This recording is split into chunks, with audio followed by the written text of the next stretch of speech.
This is 7 National News, and in our top story, the UAE is looking to enable countries in the region to address diverse challenges. As announced by His Highness Sheikh Mohammed bin Zayed Al Nahyan, the Crown Prince of Abu Dhabi and Deputy Supreme Commander of the UAE Armed Forces. The Crown Prince added that UAE citizens have proven their competence, ability and excellence in all national military and humanitarian field missions and responsibilities within the UAE and beyond. He was quoted saying that we are proud of them and of their sacrifices and devotion, which will be inscribed on the memory of the nation and history of the region. He stated that we draw our strength in confronting challenges from our strong solidarity and cohesion as one family in this dear country. Thanks to the sacrifices made by our gallant armed forces and those of the Arab coalition, higher objectives in Yemen have been fulfilled, and the Yemeni people are today on the threshold of a critical juncture in the future of their country and its security and stability. His Highness Sheikh Ahmed bin Zayed Al Maktoum, the chairman of the Expo 2020 Dubai Hire Committee and chairman of Dubai Airports and Emirates Airline, met with the BIE team, which is the international body that oversees all world expos, as they began a milestone 2-day visit to Expo's new offices over in Dubai South. His Highness Sheikh Ahmed was quoted saying that we are on track to deliver an exceptional expo that will truly connect people around the world, where they can come and experience ideas and innovations that will define the next 50 years. We are delighted to share the progress we are making with representatives from the BIE. The technical visit is a part of a regular programme of meetings to update the international body on developments, and it's their first visit since Dubai was formally registered as the host city. The BIE delegation was able to see the site, where work has been underway since September last year.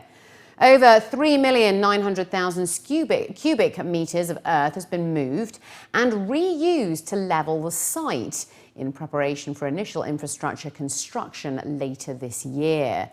His Excellency Vicente Loscatales, the Secretary General of the BIE, praised the progress being made and shared his excitement at seeing the Expo enter into a new phase. Diabetic Muslims are being urged to consider their health over Ramadan, as the International Diabetes Federation has released their online booklet featuring basic guidelines. The booklet, which has been made available online for download, was announced at a press conference hosted by the Federation, as well as the International Alliance and pharmaceutical company Sanofi. Speaking during the press conference, the president-elect of the International Diabetes Federation stated that due to cultural and religious beliefs, Muslims suffering from diabetes will fast regardless of potential health risks. The new guidelines are aimed at offering a basic structure for medical professionals and patients to follow during fasting. Health experts advise that those with type 1 diabetes, pregnant women and anyone with a serious medical condition to not fast, as it could pose a risk to their health. Religious leaders are being encouraged by the Federation to attend workshops to understand what advice can be given to diabetics at mosques in the UAE, so that they can learn when it is safe to fast. Describing the role of medical professionals as frontline personnel, the president-elect of the International Diabetes Federation stated that the booklet will enable them to offer the right medical advice. We have a lot of medications, we have a lot of knowledge. Maybe it's not going down to the people. Now the question is, why is it not going down? Well, one of the things, in my opinion, and I've been talking to people from all over the world, is the fact that who treats the people with diabetes on the ground? It is the primary care physicians, it's the family physicians, the general physicians, it's not the specialists. And in whatever I have seen, these are the doctors who are not really concentrated on.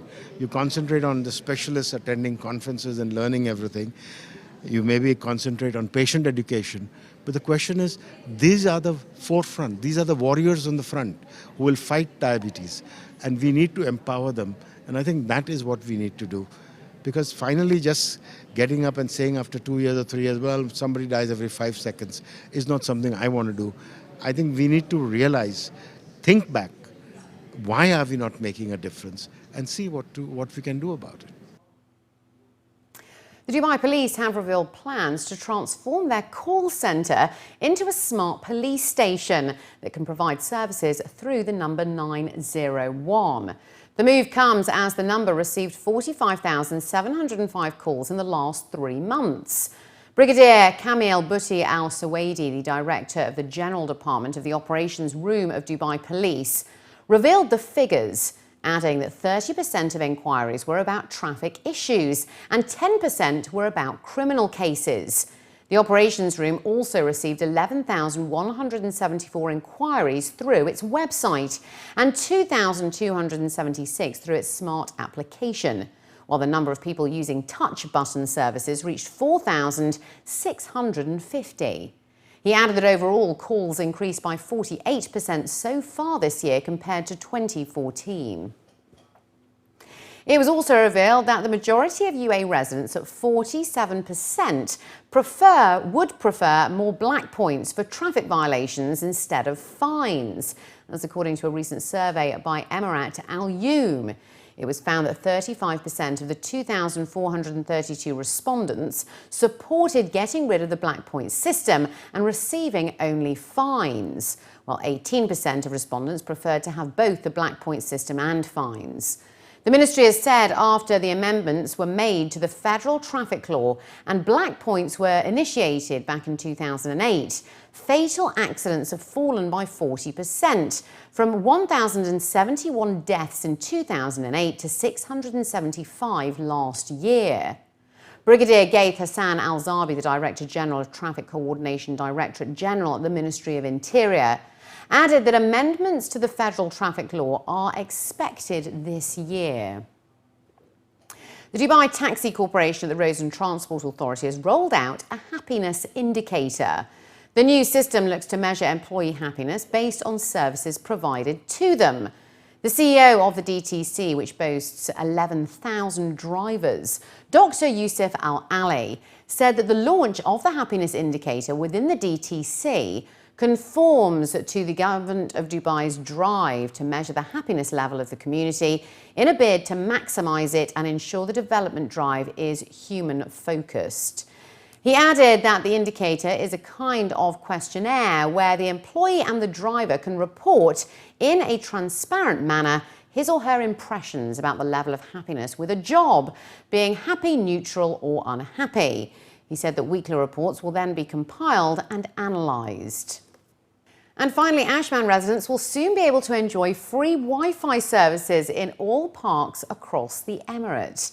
The services are being implemented by the Ajman municipality in coordination with Etisalat, and access to services are being rolled out in phases. Yahya Al-Rayesa, the Director General of the Ajman municipality, was quoted in a local daily saying that the move is a part of their effort to transform Ajman into a smart city and also provide best services to residents and to ensure their happiness. The first parks to go Wi-Fi will be the Flag and Al Jarf parks, which will then be followed by Al Safir and Musharrif parks. Al Rashidir and Masfout parks will get the service by the end of the year. Al Rayesa added that the second phase will start in the first half of this year, and in the fourth quarter, the service will cover all parks in Ajman, Masfout and Manamar areas.